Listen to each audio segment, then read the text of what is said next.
요즘에 지금 최근에 그 기도원에 관해서 몇 차례 걸쳐서 살펴보고 있는데, 제가 개인적으로 그 기도원을 보면서 이제 감사가 된 부분이 뭐냐면은, 이제 그 하나님의 말씀을 듣고 기도원이 갑자기 용기가 충천하면서 사기가 하늘을 찌르면서 그렇게 전쟁을 하러 나가는 게 아닙니다.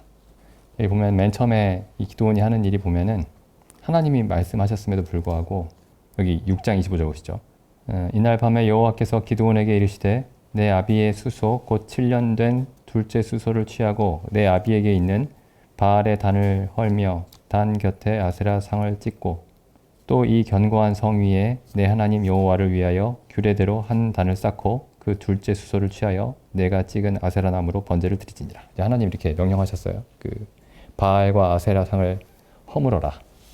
그걸로 하나님께 번제를 드려라. 근데 27절에 보시면은 이렇게 되어 있습니다. 이에 기드온이 종 열을 데리고 여호와의 말씀하신 대로 행하되 대낮에 용감하게 행했다. 뭐 그렇게 되어 있지 않고, 아비의 가족과 그 성읍 사람들을 두려워하므로 이 일을 감히 백주에 행하지 못하고 밤에 행하니라. 이제 두려움 가운데서 행했죠. 물론 이제 이게 기드온의 두려움을 나타낸다라고만 볼 수는 없겠지만은, 뭐 예를 들면 이제 하나님의 명령을 행하더라도 신중함이 필요하다, 지혜가 필요하다, 이렇게 이제 볼 수도 있겠죠. 어쨌든 또 다른 한편으로 보면은 기드온이 두려워했다, 이렇게 되어 있습니다. 두려워했다. 두려운데도 행합니다. 두려운데도. 그러니까 문제는, 그러니까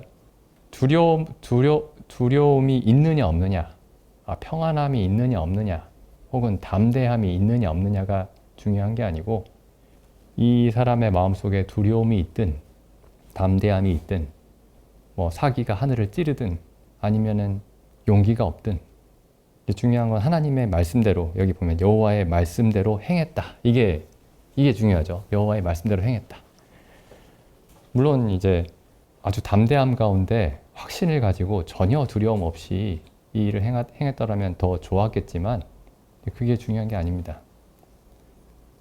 그 다음에 보면은 또 기드온이 이제 전쟁을, 이제 300명을 데리고 전쟁을 치르죠. 300명의 군대를 데리고 전쟁을 치릅니다. 그런데 원래 이제 군대를 모집했을 때는 막 수만 명이 모였었죠. 한 3만 명인가 4만 명 정도 모였었나요?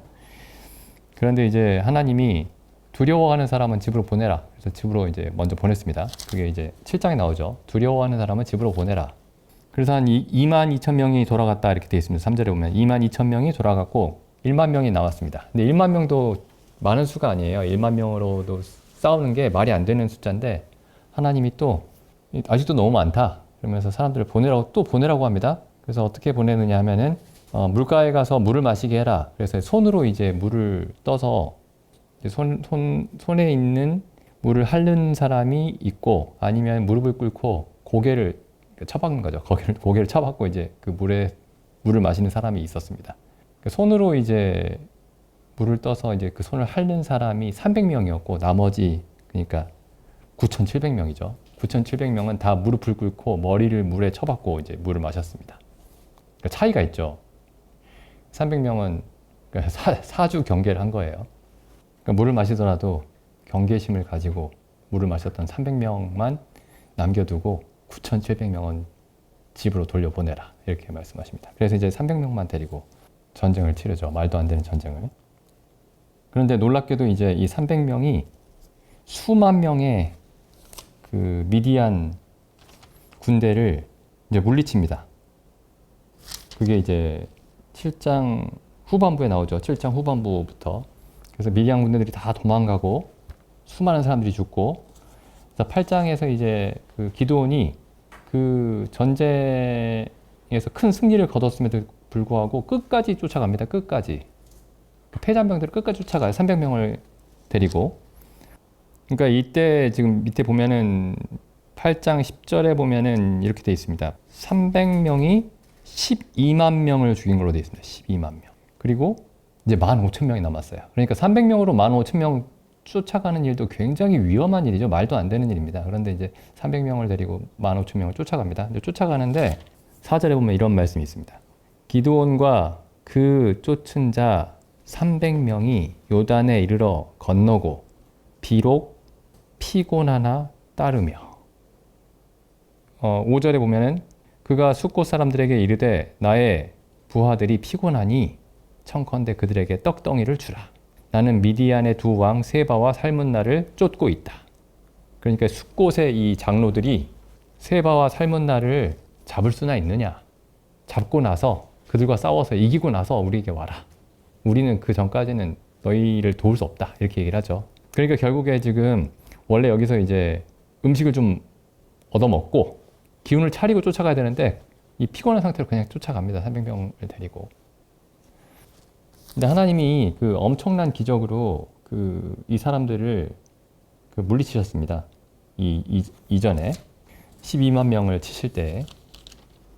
근데 이제 피곤하지 않은 상태에서 쫓아가게 하시지 중간에 이제 이 숫곳 사람들에게 떡과 물도 이제 공급도 받고 주변에 있는 다른 도시 그 성들의 사람들에게 좀 도움도 받고 그렇게 해서 그 전쟁을 치르게 하시지 하나님 그렇게 하시지 않고 이 기드온과 기드온의 300명의 군사가 피곤한 상태에서 계속 전쟁을 치르게 하십니다. 이제 전쟁 피곤하면 안 할 수 있거든요. 제 생각에는 안 할 수 있을 것 같아요. 하나님 정말 쫓아가고 싶은데 전쟁을 끝까지 하고 싶은데 피곤해서 이제 안 되겠습니다. 게다가 이 숫곳 사람들도 우리에게 떡과 물도 주지 않고 이 정도로 그만 그치겠습니다. 이럴 수 있는데 비록 피곤하나 따랐다. 8장 4절에 그렇게 되어 있죠. 비록 피곤하나 따랐다. 그래서 이 기드온의 전쟁에서 이제 이런 이야기들이 이제 비슷한 이야기가 한 2번 정도 나오는 것 같습니다. 한 번은 두렵지만 하나님의 말씀을 행했고 또 한 번은 피곤하지만 하나님의 말씀을 행하고 우리가 막연하게 이렇게 생각할 수도 있을 것 같아요. 우리가 만약에 하나님의 말씀대로 행한다면은 거기에는 우리 마음속엔 두려움도 없을 것이고 우리에게는 피곤함도 없을 것이다. 이렇게 생각할 수도 있을 것 같습니다. 그래서 하나님 우리 마음에서 두려움도 다 없애주시고 우리에게서 연약함도 다 없애주시고 피곤함도 없애주시고 그래서 몸과 마음이 힘으로 가득 차서 하나님의 일을 힘차게 행할 수 있게 해주실 것이다. 근데 이 지금 기드온의 이야기를 보면은 그게 아닌 이야기들을 하고 있죠. 두려움 속에서 하나님의 말씀을 행하고 피곤함 속에서 하나님의 말씀을 행하고 그래서 하나님의 말씀을 행한다라는 게 우리가 하나님의 말씀을 행하고 하나님의 도우심을 받고 하나님의 은혜를 받는다라는 것이 어떤 것인지에 대해서 좀 생각해 보게 하는 말씀입니다. 그러니까 하나님의 은혜 가운데 있다고 해서 두려움도 없고 피곤함도 없는 것은 아니라는 거죠. 그러니까 하나님의 은혜 가운데 있는 그 증거는 두려움이 없고 피곤함이 없는 것이 아니라 두렵든지 두렵지 않든지 피곤하든지 피곤하지 않든지 그 하나님의 뜻을 행한다라는 것이 하나님의 은혜 가운데 있다라는 증거지 내가 두렵지 않다, 평안하다, 즐겁다, 내가 피곤하지 않다, 힘이 넘친다, 아프지 않다, 연약하지 않다, 가난하지 않다. 이게 하나님의 은혜 가운데 있는 증거는 아닙니다. 그 예수님의 그 생애를 살펴보면은 사복음서에 기록된 예수님의 생애를 살펴보면은 예를 들어 이제 예수님이 보리떡 5개와 물고기 2마리로 수만 명을 먹이시고 그 다음에 뭐 죽은 자를 살리시고 문둥병자를 고치시고 귀신을 쫓아내시고 이런 일들을 행하실 때에는 거기서는 이제 우리가 쉽게 하나님의 능력이 아주 강하고 분명하게 나타난다고 그렇게 얘기할 수가 있는데 정작 그 십자가에 달려서 죽으실 때에는 여기는 하나님이 예수님을 도와주시지 않는구나 그렇게 보이기가 쉬울 것 같습니다. 근데 사실 하나님의 전능하심으로 사실 예수님이 십자가를 지셨던 거거든요. 그러니까 하나님의 전능하심이 하나님의 모든 능력이 하나님이 예수 그리스도께 주신 모든 그 지혜와 능력이 가장 극명하게 나타난 사건은 예수님이 십자가에 달리실 때였습니다. 근데 사실 거기 그 십자가라는 사건이 예수님에게는 가장 두려운 순간이었고 예수님에게는 가장 아무런 힘이 없는 순간이었죠. 그래서 이제 히브리서에서는 이렇게 말씀하고 있죠. 그 십자가 사건을 어떻게 얘기하고 있냐면은 히브리서 9장 14절에 보시면 하물며 영원하신 성령으로 말미암아 흠없는 자기를 하나님께 드린 그리스도의 피가. 그래서 십자가가 예수님이 십자가를 지신 것이 영원하신 성령을 힘입어서 하신 일이다. 그 영원하신 성령의 능력이 가장 분명하게 드러났을 때가 예수님이 십자가를 지셨을 때입니다. 그리고 요한복음에도 보시면 예수님이 이렇게 말씀하시죠. 요한복음 10장 17절입니다. 하나님이 예수님께 주신 모든 그 권세, 그러니까 하나님이 예수님께 주신 권세는 뭐 여러 가지가 있겠지만은 뭐 병을 고치는 권세, 귀신을 쫓는 권세, 뭐 여러 가지가 있겠지만 죽은 자를 살리는 권세, 그 예수님에게 주신 하나님께서 주신 권세는 결국에는 죽음을 이기는 권세입니다. 죽음을 이기는 권세. 왜냐하면 하나님을 제외하고 가장 두려운 존재가 죽음입니다. 죽음. 근데 하나님 앞에서는 죽음이 아무것도 아니죠. 근데 하나님을 제외하면 죽음이 가장 두려운 존재입니다. 하나님 외에 다른 모든 것을 죽음이 지배할 수 있습니다.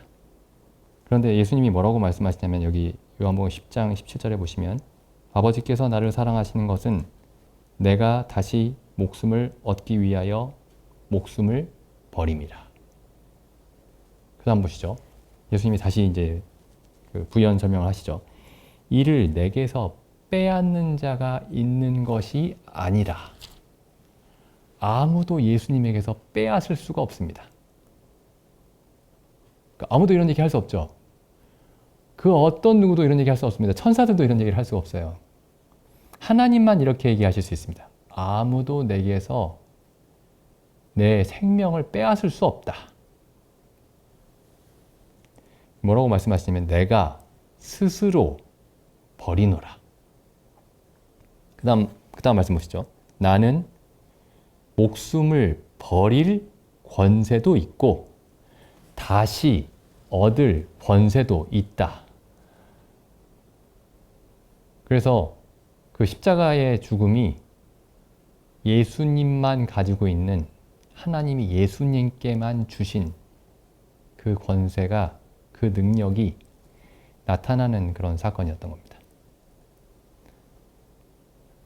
근데 이제 우리가 여기서 또 한 가지 생각해 볼 만한 문제가 이렇게 두려운데도 두렵고 피곤한데도 하나님의 말씀대로 하는 것이 맞는가? 그러니까 예를 들어 두렵지도 않고 용기도 충만하고 전혀 피곤하지도 않고 이럴 때는 하나님의 그 뜻을 즐겁게 행할 수가 있는데 두려움에 가득하고 피곤한데 힘이 하나도 없는데 그때에도 하나님의 말씀을 행하는 것이 맞는 건가? 혹은 그럴 때에도 하나님이 우리에게 하나님의 말씀을 행하라고 요구하시는 것이 정당한가? 예를 들어 하나님이 우리에게 하나님의 말씀을 행하라고 요구하실 때에는 우리에게 두려움도 없애주시고 피곤함도 없애주셔야 그리고 나서 이제 내 명령을 행하라 이렇게 말씀하셔야 되는데 두려움을 그대로 두시고 피곤함도 해결해 주시지 않으시고 내 명령을 행하라고 하시는 것이 과연 정당한가?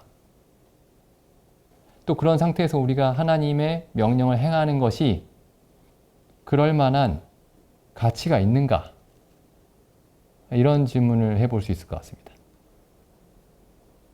하나님이 우리에게 뭔가를 시키시려면은 그에 합당한 뭔가를 우리에게 주셔야 되는데 주시지 않고 우리에게 이런 명령을 행하도록 하시는 것 같은 그런 상황으로 볼 수도 있는 거죠. 이 기드온의 상황을.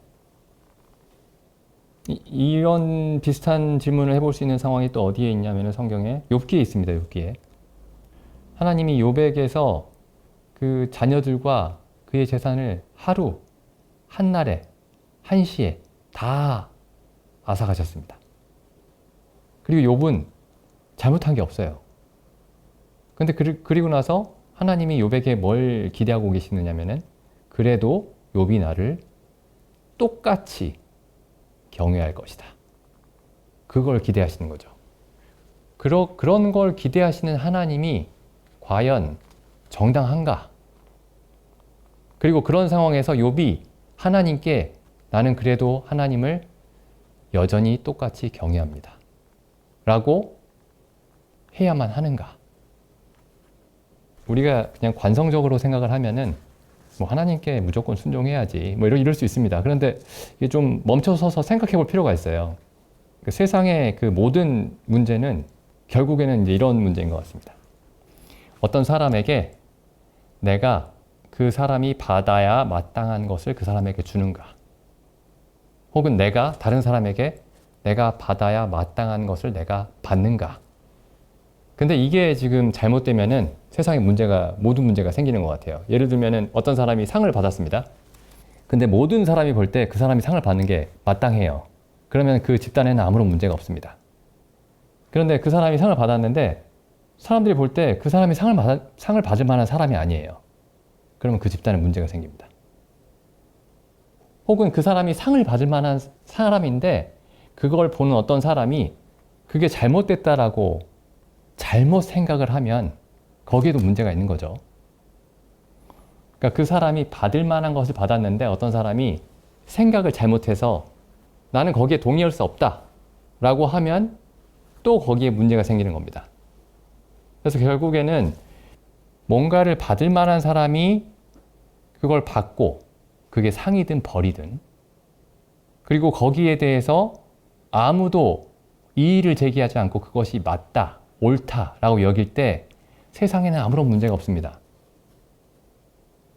결국에 이제 모든 문제가 그런 문제인 것 같아요. 뭐 뉴스에 오르내리는 문제나 사람들이 불만을 갖는 문제나 그러니까 하나님과 사람의 관계도 그렇습니다. 그 기도는 이렇게 질문할 수 있는 거죠. 내가 피곤한데도 하나님의 명령을 따르는 것이 맞습니까? 내가 두려운데도 하나님이 내게 그 명령을 수행하라고 요구하시는 것이 맞습니까? 그리고 내가 그 하나님의 명령에 순종이라는 것을 드리는 것이 맞습니까? 하나님이 욥에게서 아무런 잘못이 없는 욥에게서 우리가 욥기를 이해할 때 그게 굉장히 중요합니다. 욥에게 아무런 잘못이 없다라는 거. 아무런 잘못이 없는데 하나님이 욥에게 그런 일을 행하시는 것이 옳습니까?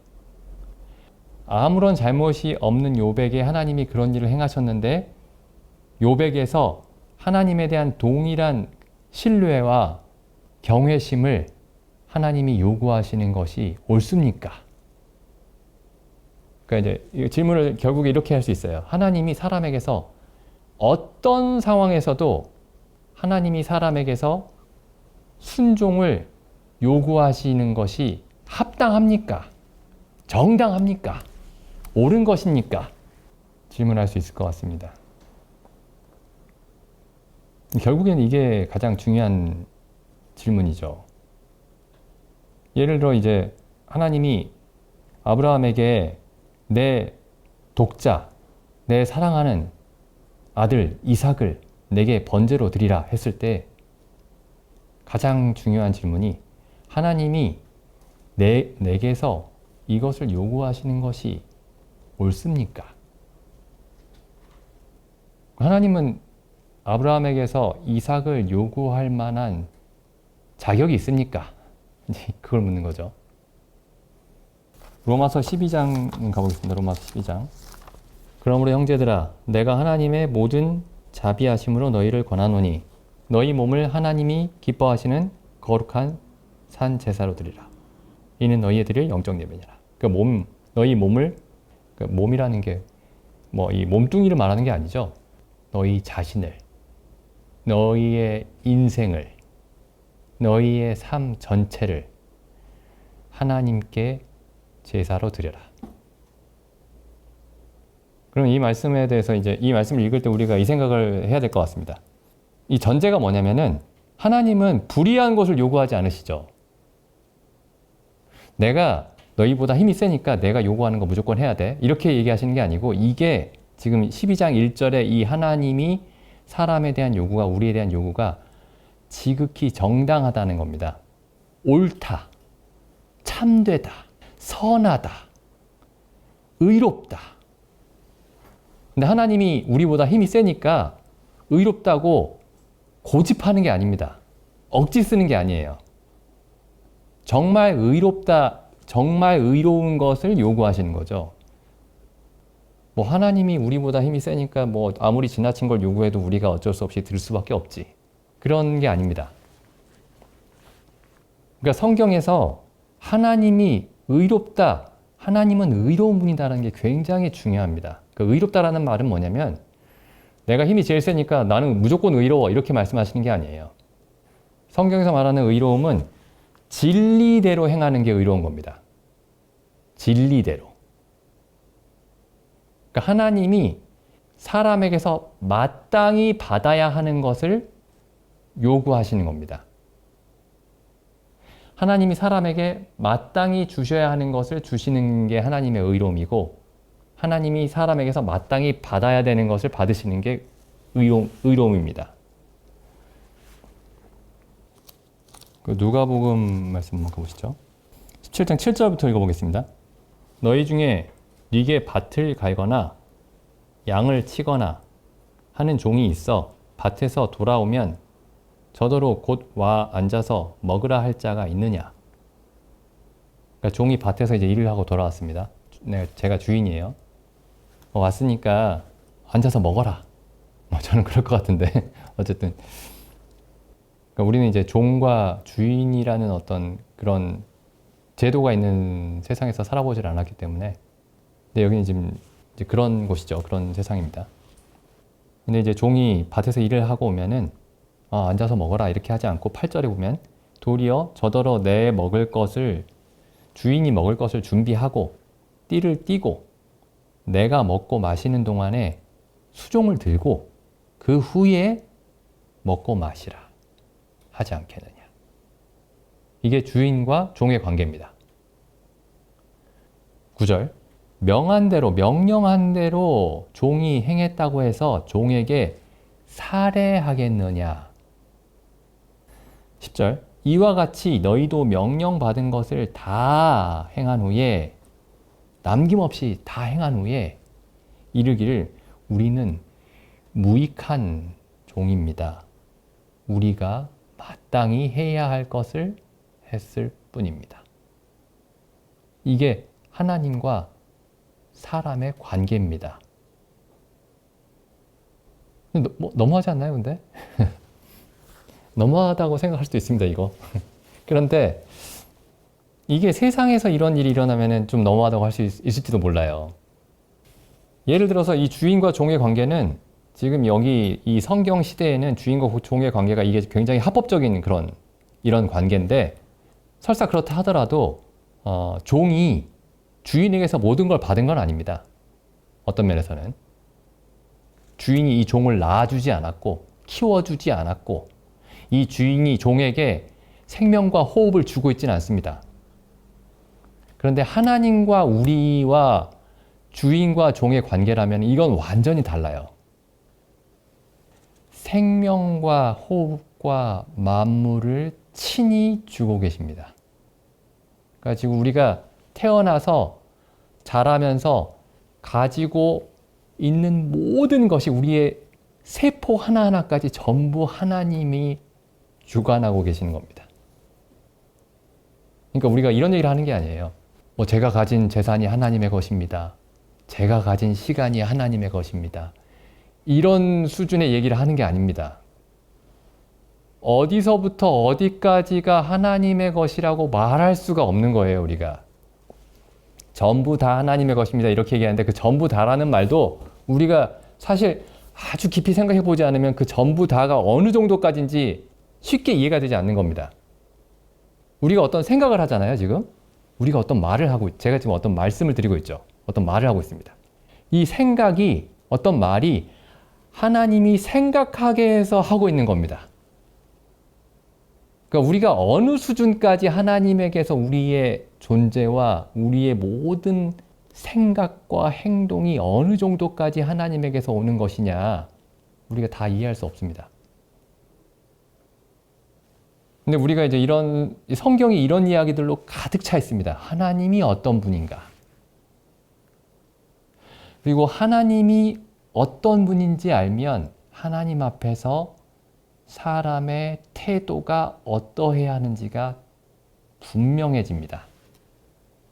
그러니까 어떤 면에서는 성경에 그리스도인이 어떻게 살아야 된다, 이렇게 살아야 된다, 저렇게 살아야 된다는 말씀들이 분명히 있고 그걸 가르치는 게 분명히 필요하지만은 어떤 면에서는 하나님이 어떤 분이신지 안다면 그 앞에서 사람이 어떠해야 하는지는 거의 다 정해진다고 볼 수 있습니다.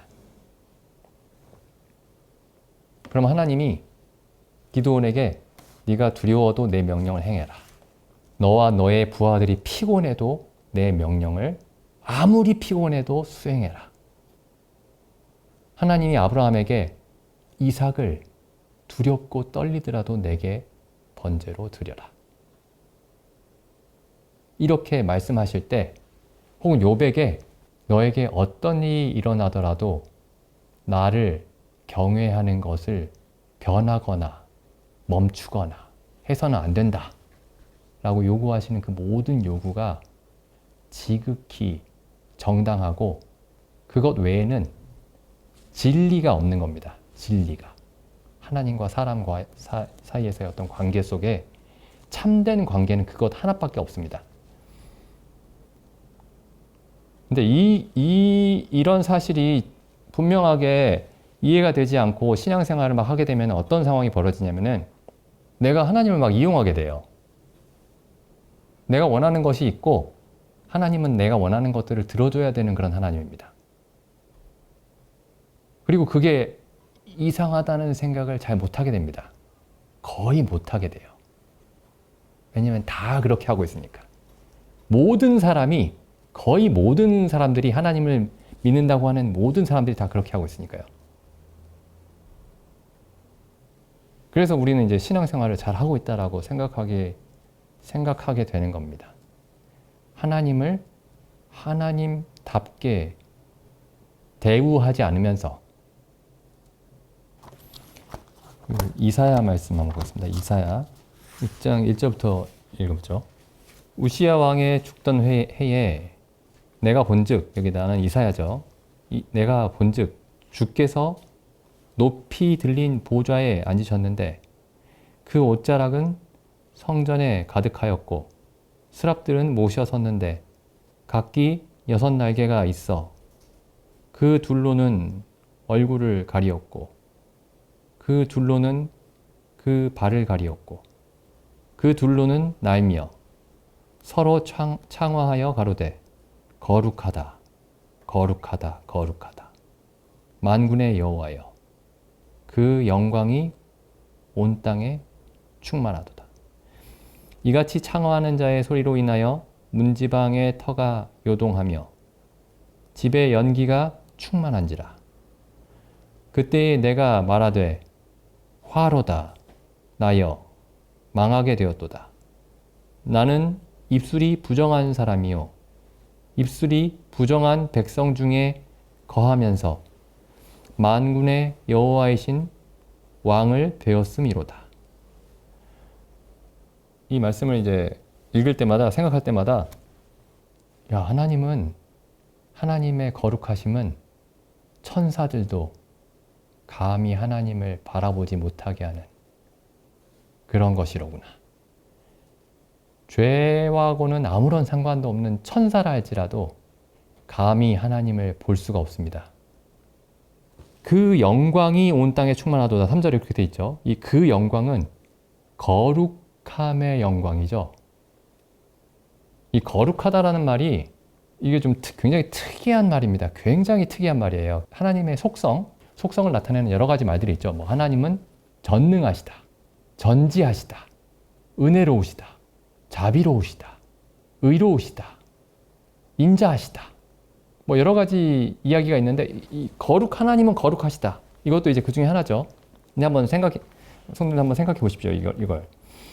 다른 모든 말들은 사람에게도 어느 정도 써요. 예를 들어 저 사람은 전능하다 이렇게 말하진 않지만 저 사람은 능력이 있다. 저 사람은 지혜롭다. 저 사람은 의롭다. 저 사람은 선하다. 저 사람은 자비롭다. 사람들에게도 다 쓰는 말입니다. 근데 사람에게 어떤 말을 안 쓰냐면은 저 사람은 거룩하다. 사람에게 쓰는 말이 아닙니다. 그래서 이 스랍 천사가 찬송하는데 하나님을 찬송할 때 뭐 인자하시다, 인자하시다, 인자하시다 이렇게 찬송하지 않습니다. 지혜로우시다, 지혜로우시다, 지혜로우시다 이렇게 찬송하지 않습니다. 거룩하다, 거룩하다, 거룩하다 이렇게 찬송하죠. 여기 이사야서에서는 거룩하다, 거룩하다, 거룩하다 이렇게 3번 나왔는데 요한계시록에 가보면 이 천사들이 이 스랍 천사가 어떻게 이 찬송을 하고 있느냐면은 요한계시록 한번 가보시죠. 요한계시록 4장. 지금 이 이사야 6장에서도 이사야가 하늘에 하나님의 보좌를 이상으로 보죠. 근데 이 요한계시록 4장에서도 사도 요한이 하늘의 보좌를 봅니다. 그러니까 똑같은 걸 본 거예요. 근데 여기서는 어떻게 되어 있느냐면은 이 천사들, 스랍 천사들을 여기서도 사도 요한이 보고 있는데 4장 6절에 보면은 보좌 앞에, 하나님의 보좌 앞에 수정과 같은 유리 바다가 있고 보좌 가운데와 보좌 주위에 4생물이 있는데 여기 이제 스랍 천사라고 이름은 안 나오죠. 근데 8절에 보면은 4생물이 각각 6날개가 있다. 이 6날개가 있는 게 같은 특징입니다. 그리고 하나님 바로 앞에 섬기고 있는 6날개가 있는 생물, 살아있는 존재죠. 그러니까 이 스랍 천사입니다. 근데 8절에 보면 이렇게 돼 있죠. 4생물이 각각 6날개가 있고 그 안과 주위에 눈이 가득하더라. 이 눈은 지식의 상징입니다. 모든 것을 본다. 모든 것을 안다. 이런 뜻이죠.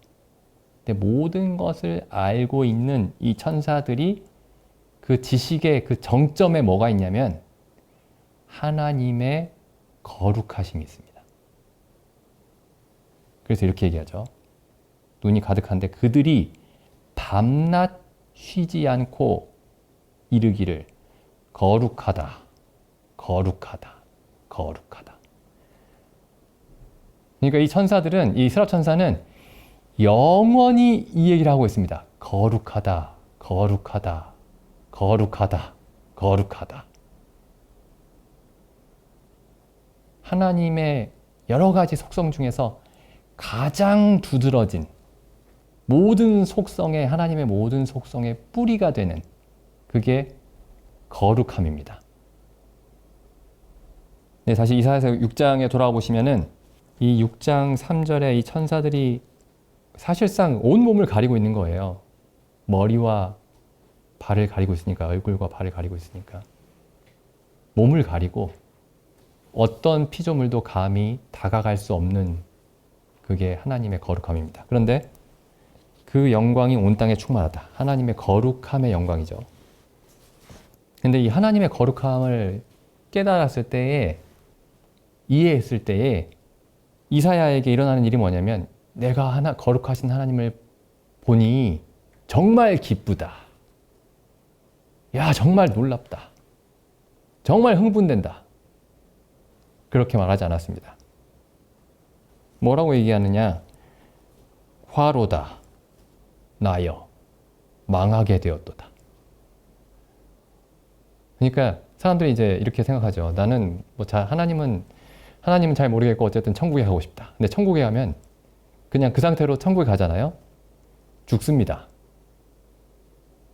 왜냐하면 천사들이 거룩하다, 거룩하다, 거룩하다를 계속 외치고 있는 그 곳에 가는 거예요. 하나님의 그 거룩함의 영광이 이 6장 3절에 나와 있는 것처럼 충만한 곳으로 들어가는 겁니다. 천국이 어떤 곳인지 알면 하나님을 정말 모르는 사람들은 가고 싶지 않은 곳일 겁니다. 가장 가고 싶지 않은 곳. 근데 이 지금 이사야는 하나님의 백성 중에 자기도 하나님의 백성 중에 하나라고 하나님이 택하신 백성 중에 하나라고 생각하면서 살고 있었던 겁니다. 그런데 하나님의 거룩하심을 보고 근데 그 거룩하신 하나님이 6장 1절에 있는 것처럼 높이 들린 보좌에 앉아 계신 것을 보고 그 얘기는 그 거룩하신 하나님이 그 거룩하심으로 세상을 다스리고 계신다는 사실을 보고 그때야 이 사람이 하는 얘기가 화로다 나여 망하게 되었도다. 하나님을 정확하게 처음으로 봤을 때에 모든 사람에게 나타나는 고백이죠. 자기만 망한 게 아니고 자기 백성들도 다 망했다는 사실을 알게 된 겁니다. 하나님의 백성이라고 하면서 그 안식일마다 모세 율법을 강론하고 회당에서 성전에서 계속 태어나서 어렸을 때부터 지금까지 쭉 그렇게 살아왔는데 하나님의 거룩하심을 알지 못하고 쭉 살아왔던 거죠. 그래서 우리가 예수 그리스도께서 하나님의 뜻을 행하시기 위해서 십자가에 목숨을 내어드리기까지 죽기까지 복종하셨다라고 되어 있는데 그게 우리가 보면서 야 정말 대단하다 이렇게 얘기할 수도 있지만 정말 놀랍다라고 얘기할 수도 있지만 어떤 면에서는 사람이 마땅히 하나님 앞에 드려야 할 것이 무엇인지 무엇을 하나님께 사람이 무엇을 얼마나 마땅히 드려야 하는지를 정확하게 보여주신 사건이었던 겁니다. 하나님이 사람에게서 마땅히 취하셔야 할 것이 무엇이고 어디까지인지를 보여주신 사건이 십자가 사건이었던 겁니다. 그러니까 하나님이 사람보다 훨씬 힘이 세니까 내가 달라는 거 무조건 줘야 된다. 안 그러면 너희 지옥에 넣는다. 그렇게 말씀하신 게 아니고 당연히 취하셔야 하는 것을 보여주신 거죠. 우리가 피곤하거나 두려울 때 피곤하니까 두려우니까 이건 못하겠습니다. 저는 이제 그런 생각들을 은연중에 가끔씩 했던 것 같습니다. 이 기도원을 보니까 피곤하거나 두려웠거나 혹은 피곤하지 않거나 전혀 두렵지 않거나 그게 중요한 게 아니고 하나님은 사람에게서 마땅히 하나님의 명령에 대한 모든 순종을 받으셔야 하는 분이다. 우리도 그렇게 하나님을 그렇게 섬겼으면 좋겠습니다.